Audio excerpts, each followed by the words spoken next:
A new report is out from Data and Society, an organization that is funded and or partnered by organizations like Open Borders Societies, meaning George Soros, the ACLU, the Bill and Melinda Gates Foundation, and dozens more. This report is one that attempts to paint YouTube as a platform for political extremism.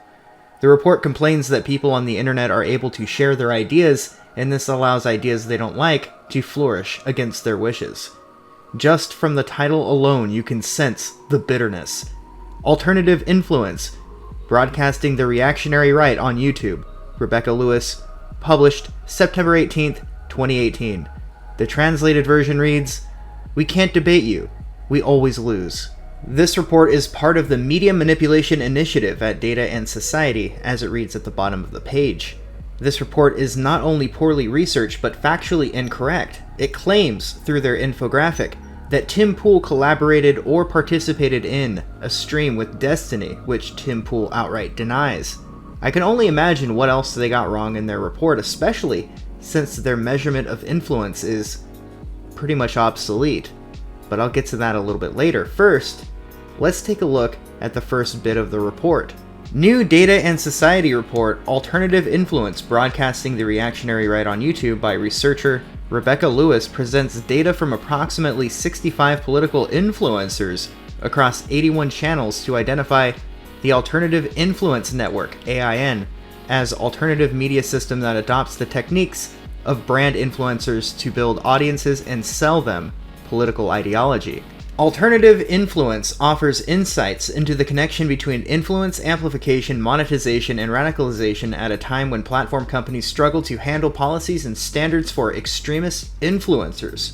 The network of scholars, media pundits, and internet celebrities that Lewis identifies leverages YouTube to promote a range of political positions, from mainstream versions of libertarianism and conservatism all the way to overt white nationalism. Notably, YouTube is a principal online news source for young people, which is why it is concerning that YouTube, a subsidiary of Google, has become the single most important hub by which an extensive network of far-right influencers profit from broadcasting propaganda to young viewers. This report is fairly in-depth, goes into detail, but gets a lot of details wrong.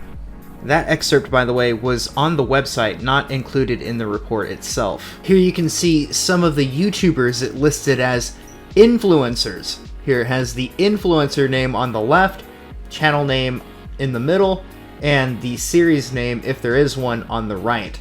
People like Andy Worski, Ben Shapiro, Blair White, Braving Ruin, Carl Benjamin, of course. Of course, he would be listed as an influencer. We also have Bunty King, Faith Goldie, Gavin McGinnis, James Alsop, who is also featured on the front of the article, and many, many more. What I find amusing about all of this is the selection of YouTubers they have here are a perfect example of why we should not allow them to have any influence on what kind of content should be allowed on the internet. Because maybe 1, 2, maybe 3 of these people listed are actually far right. The rest of these people are either fence sitters or are center left. So this is complete nonsense. This is the exact example you need of what to expect once they start to procure content on our behalf. We could spend a lot of time reading this report, but I will link it in the description instead, and you can see for yourself what they're doing.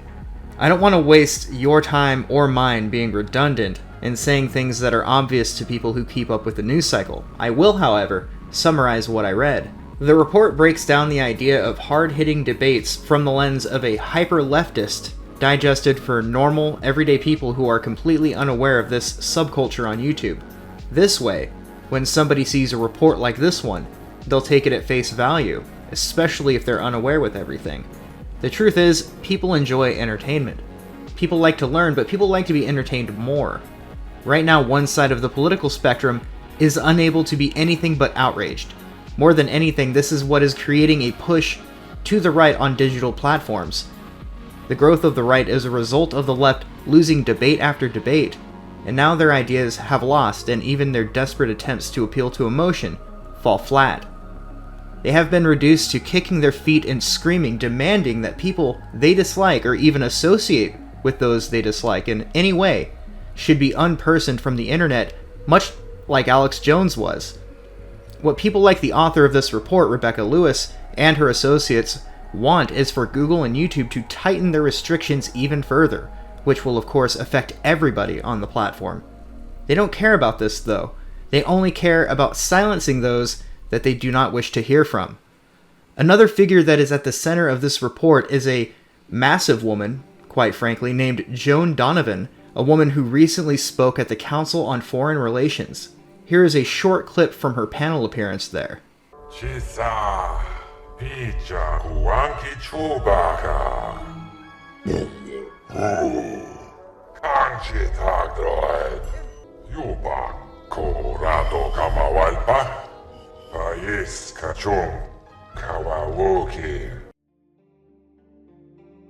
The Council on Foreign Relations. There is a deceitful and devious group if ever there was one.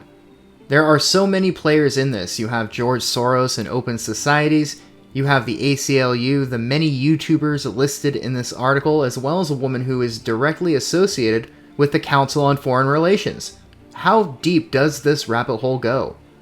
From their reaction, I can only imagine that people have been successful at having their voice heard and spread, and this is something that should be encouraged, of course. Instead, those that are losing, that cannot play the game, demand that the rules be changed.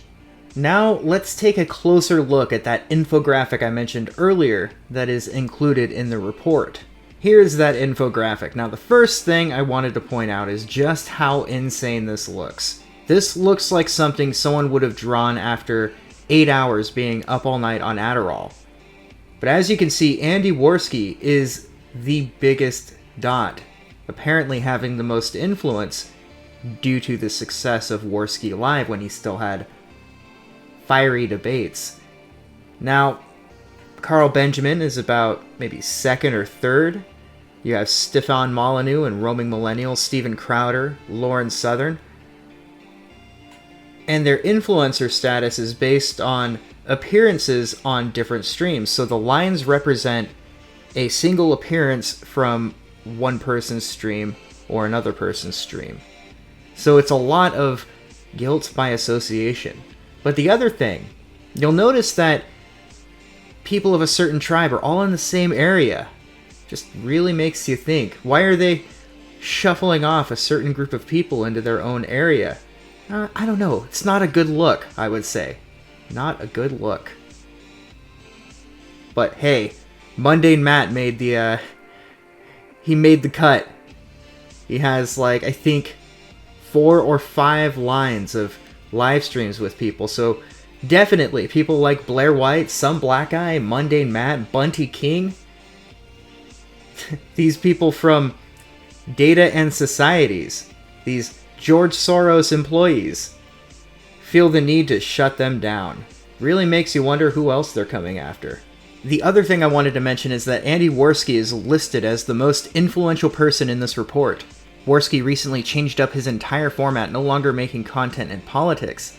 The information of theirs took so long to put together that it eventually became obsolete even before release.